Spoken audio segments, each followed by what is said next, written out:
moment de construire les journées Viens chez moi, j'habite un établissement, nous nous sommes posé la question de présenter la réalité des personnes.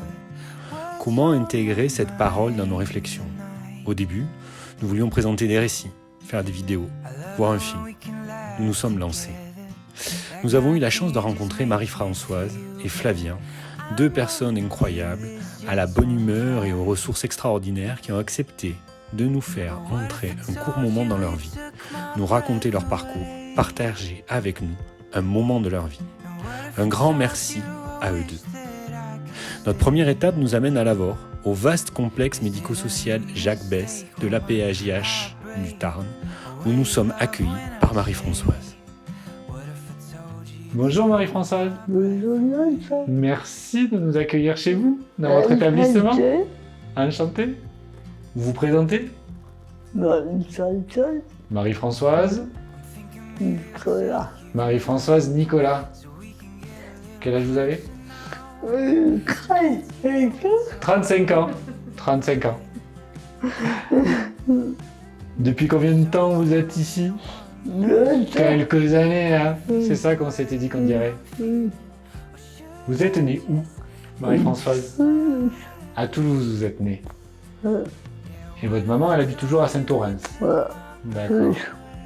Et où est-ce que vous avez grandi? D'abord, c'est ma grand-mère. D'abord, vous avez vécu chez votre grand-mère. Et puis après, vous êtes allé au centre Paul d'Autun à Ramonville, c'est ça? À l'âge de 3 ans. À l'âge de 3 ans. Et quels souvenirs? Vous avez des souvenirs de ce moment? Vos premières années? Vos premières années étaient difficiles. Jusqu'à quel âge vous êtes resté à Ramonville? De 3 ans à 10. De 3 ans à 17 ans. Et vous avez encore, vous voyez encore, vous avez contact encore avec des enfants ou des adolescents qui étaient là avec vous à l'époque? Ouais, non. Ils sont tous ici. Ils sont tous ici. Ils sont tous ici. Ça fait trop longtemps que vous les voyez, c'est ça que vous me dites? Non. Non, je plaisante. Ils sont tous ici. Ouais, ils viennent tous ici. D'accord. Mais à l'époque, À l'époque, à Toulouse, à Toulouse, quand on était 17 ans, comme établissement, perdu. il n'y avait pas grand-chose. Alors, quand on a dit Quand on vous a dit qu'il fallait aller à Lavore, comment? Ça vous a pas plu tout de suite? pas du tout. Pas du tout. Vous avez dit que j'allais Vous aviez pas envie de venir? pas du tout. Pas du tout. Pourtant, vous m'avez dit, quand on a préparé l'entretien, que quand vous êtes arrivé ici au B1, chez les enfants, c'était pas mal. C'était bien. C'était bien. Et pourquoi c'était bien? On n'était pas beaucoup. Vous n'étiez pas beaucoup. Et donc vous êtes arrivé au service enfance, ici, à quel âge? 17. 17 ans. Vous étiez grande quand même. Vous étiez plus d'enfant.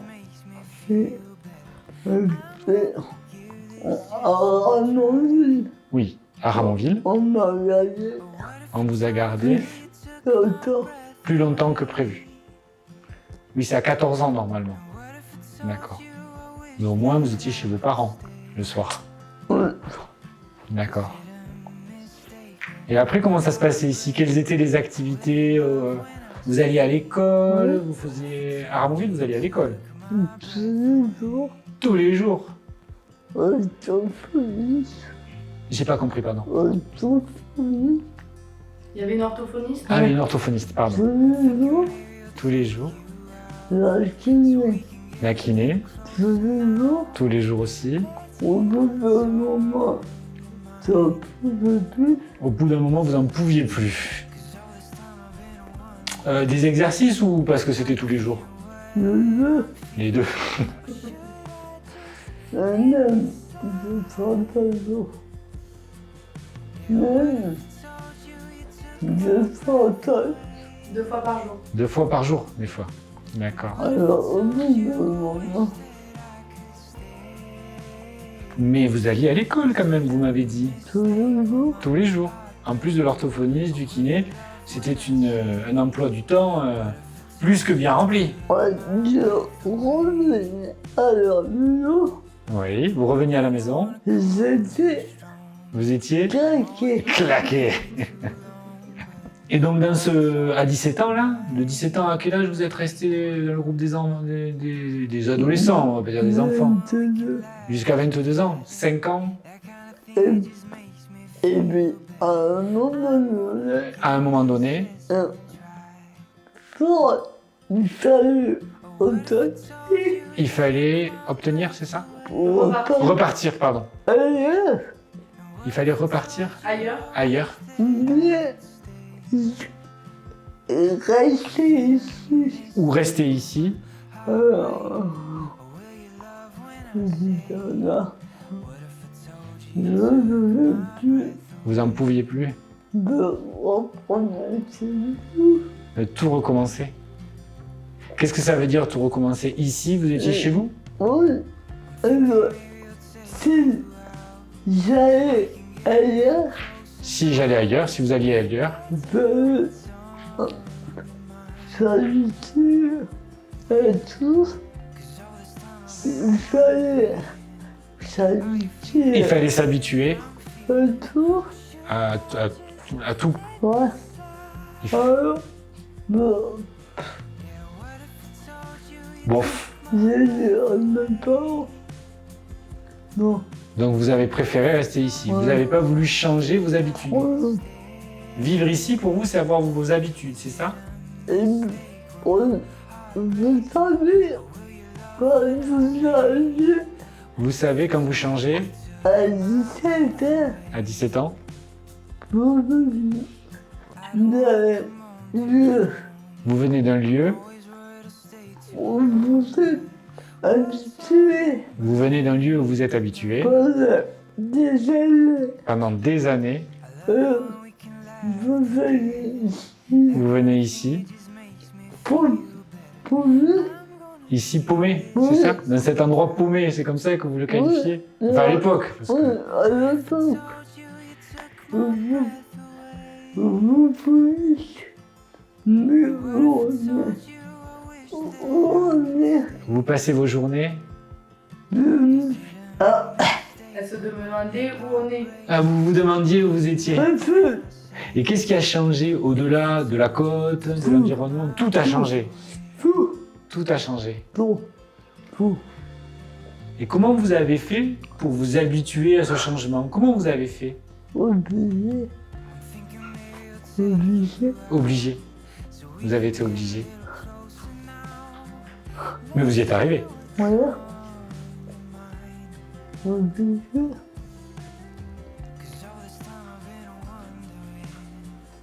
Pas choisi, mais obligé. Pas envie, mais obligé. On vous a proposé Nous, le foyer, le foyer on nous chasse. au B4. Donc, Bon, il le temps qu'on est là, il n'était pas comme ça aujourd'hui. non, on s'en foutait. On était bien. Vous étiez bien. C'est bien. Oui, Vous étiez bien. Même si c'était pas comme aujourd'hui, c'était bien. oui. Et là, ça faisait un gros changement du B1 au B4? Encore, ça allait, Ça allait là. mais Ça allait. du chat à ici, Le B4 à ici, ça a vraiment, vraiment changé, c'est ça? Et qu'est-ce qui a changé? on est peu nombreux, Vous n'êtes plus nombreux. non, Ça n'a plus rien à voir? non, pas du tout. Pas du tout. C'est-à-dire que dans les autres bâtiments où vous aviez vécu, c'était plus petit. On a ici, Oui. à la place de mon endroit, À la place de votre armoire, on devait avoir on devait avoir qui une kitchenette. voilà pourquoi elle est plus grande. Voilà pourquoi elle est plus grande. D'accord, d'accord. À quelle heure on se lève? Ça dépend. Ça dépend. Ça dépend de tout son air. Ça dépend du personnel. Là, ce matin, c'était quelle heure? 8h30. D'accord. Vous vous préparez, vous allez petit déjeuner ici ou petit déjeuner dans le collectif? Vous allez collectif. Ah d'accord, dans le collectif. Merci beaucoup Marie-Françoise de votre témoignage. C'était super chouette. J'aurais peut-être d'autres questions. On reviendra peut-être vous voir. On fait comme ça? Merci beaucoup. my breath away.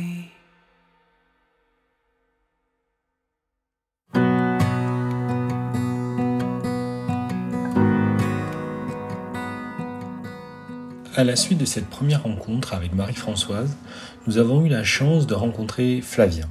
Flavien habite au Minime, un quartier de Toulouse. Il nous accueille chez lui. Flavien, bonjour. Bonjour. Merci de nous recevoir chez vous.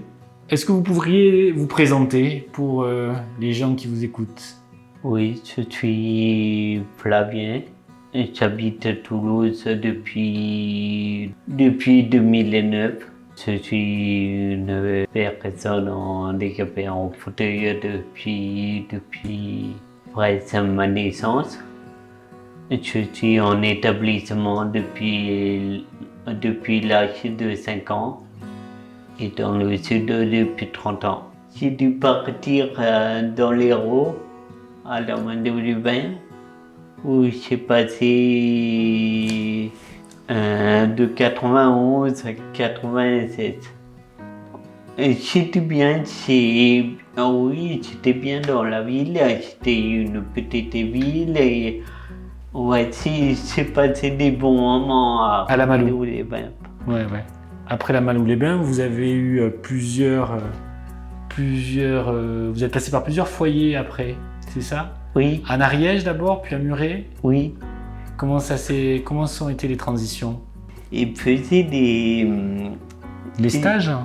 Non, Les voyages de découverte? Il allait faire une masse et puis ce qui était dans la masse, en fait, c'est les gens qui étaient dans le coma, mais qui étaient mal réveillés, qui n'étaient pas autonomes. Mais moi, j'allais souvent avec les gens qui étaient plus autonomes. Et puis, je savais, à la masse, c'était des gens comme ça. Alors, je préférais partir. D'accord. Vous avez fait le choix de partir? Oui. On était visiter le foyer du Carlapaille qui venait de s'ouvrir. Et j'ai fait un dossier pour aller là-bas. Vous saviez où vous alliez? Vous aviez Oui. envie d'aller là? Oui. Il y avait plusieurs copains de Ramonville D'accord. qui allaient là-bas.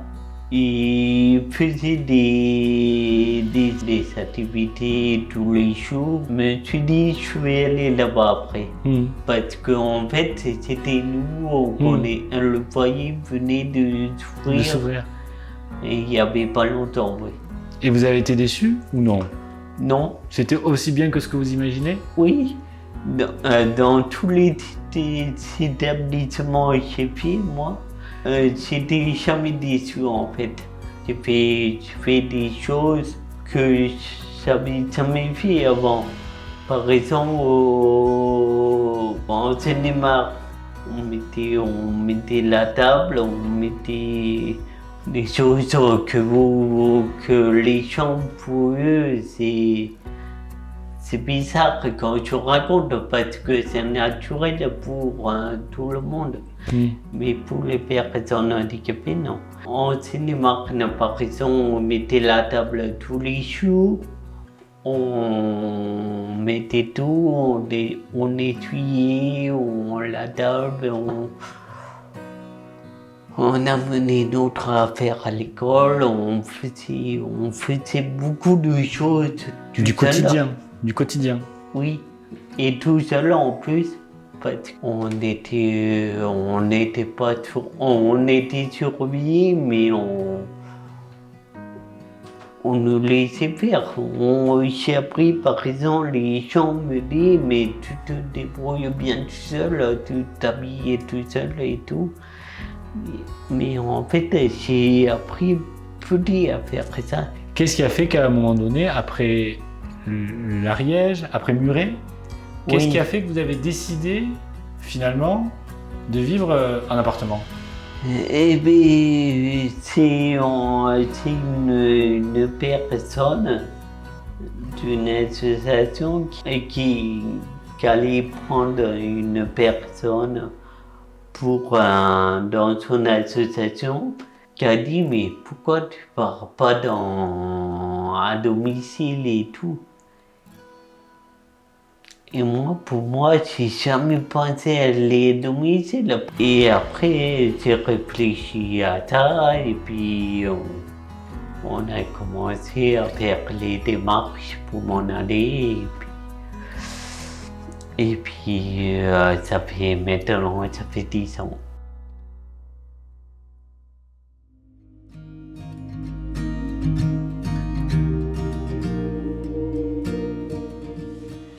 À la suite de cet entretien, Flavien a souhaité nous faire visiter le foyer de vie de Muret, lieu comme beaucoup d'autres en France qui œuvrent auprès des personnes en situation de handicap, par le soutien des capacités et du pouvoir d'agir des personnes. Il nous explique pourquoi. C'est un peu là où tout est parti en fait. J'ai appris à être indépendant, j'ai fait des choses indépendantes et c'est là.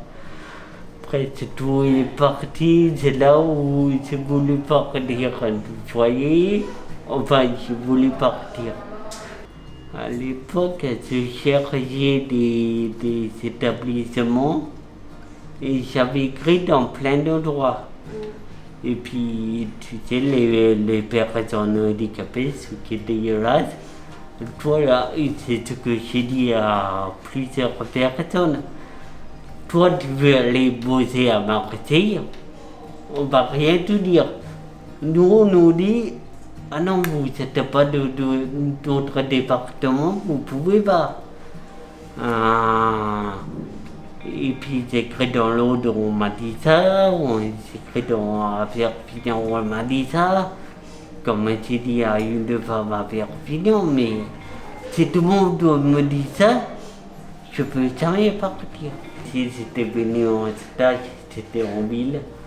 Alors j'ai dit, en ville, je viens ici, même si j'attends plusieurs années, je viens à Muret. Parce que c'est rare les foyers qui sont en ville, qui sont en pleine ville. Même si j'attends plusieurs années, mais ça là, je viens à Muret. Comment vous l'avez connu, Coralie, à Flavien? À quel moment de son parcours, à quel moment vous êtes rencontrés? Alors moi j'étais AMP au moment où Flavien est arrivé au foyer, donc j'étais au 3e étage. Justement avec Cathy, on était la référente de son projet toutes les deux. Donc on était avec Cathy au moment où il a fait les mises en situation à l'appart, on a travaillé ce projet-là, où il a construit, où il a fallu aussi que ce projet mûrisse avec des allers-retours, des fois des réajustements parce que voilà, il y avait la confrontation aussi à ce qui se passait, à une certaine réalité. Des fois ça n'a pas été tout simple. Je sais que j'ai souvenir en tout cas pour Flavien que tout a pris sens quand vraiment tes parents t'ont donné aussi l'aval et t'ont suivi dans ce projet. Je sais que j'ai souvenir justement de Marie-Laure qui est chef de service et Cathy aussi. On a passé des temps avec des temps de réunion avec la famille pour assurer et montrer que c'était important pour Flavien qui donne leur aval et qui le suivent dans tout ça. Donc ça c'est ce qui a permis aussi de faciliter. Au début c'était compliqué. Oui. Et quand vous avez dit que ça se construit, ça veut dire quoi, ça se construit?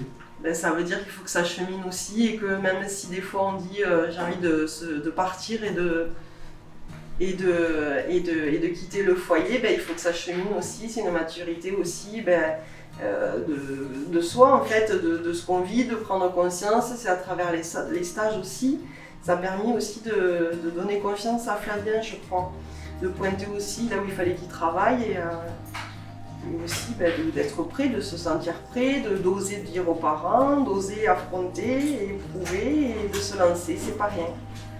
Ce que vous avez dit l'autre fois, Coralie, c'est Coralie qui m'avait dit, mais oui, tu le voyais donc, t'es pas toujours, parce que chaque fois t'es parti à Toulouse, t'es parti à toute la journée.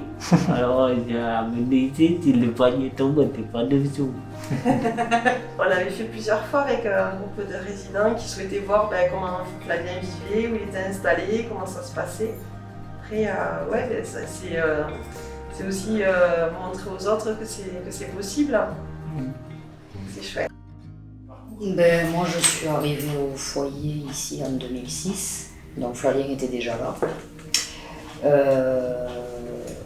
Il avait effectivement ce projet de vivre de façon autonome en appartement.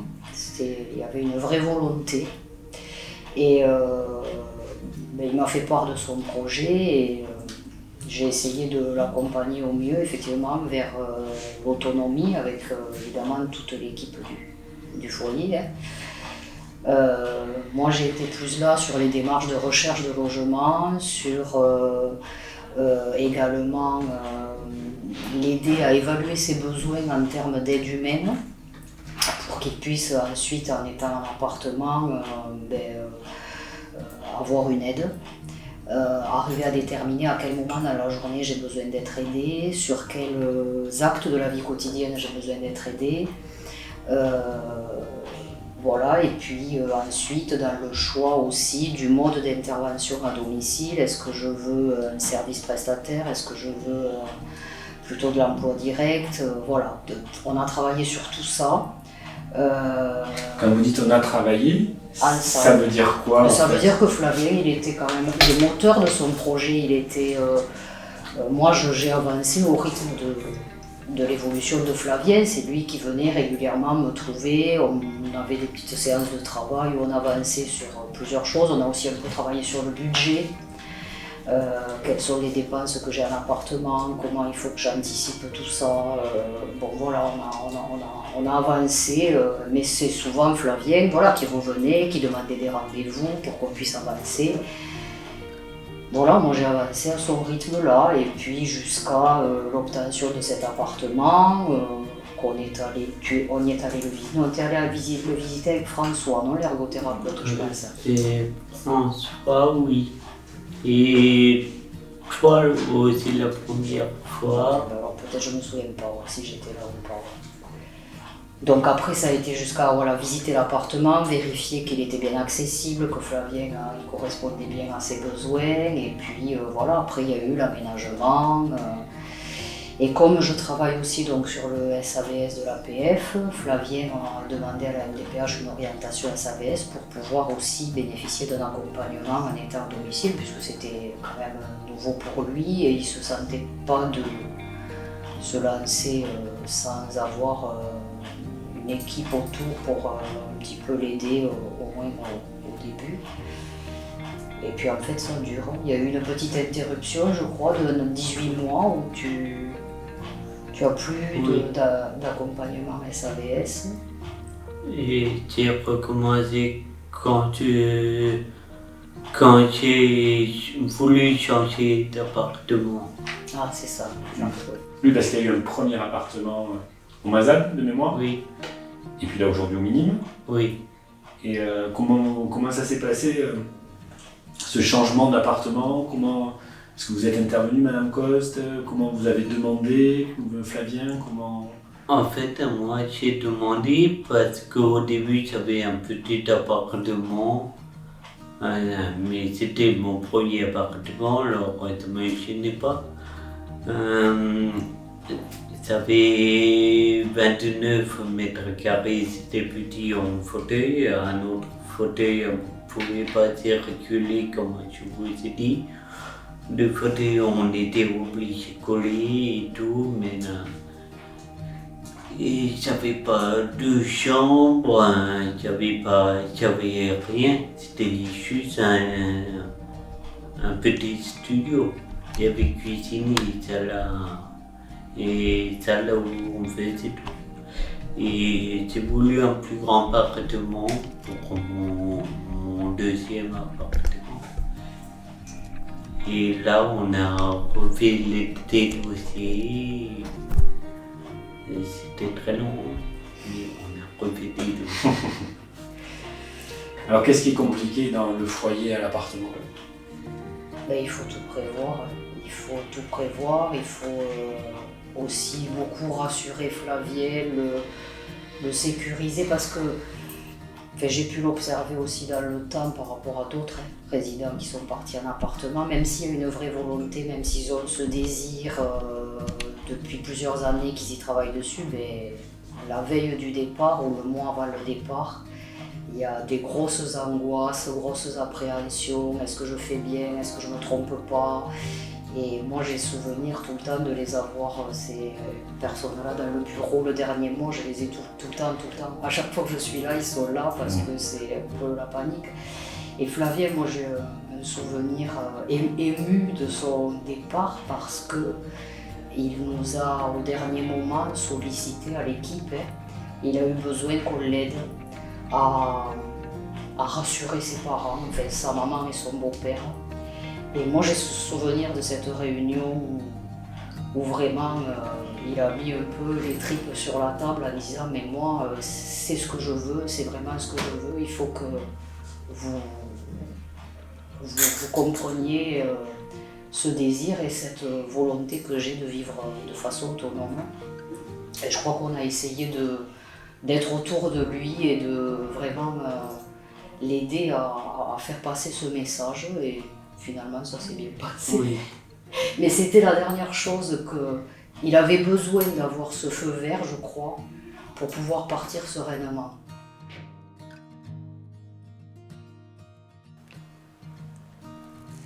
Merci beaucoup Flavien.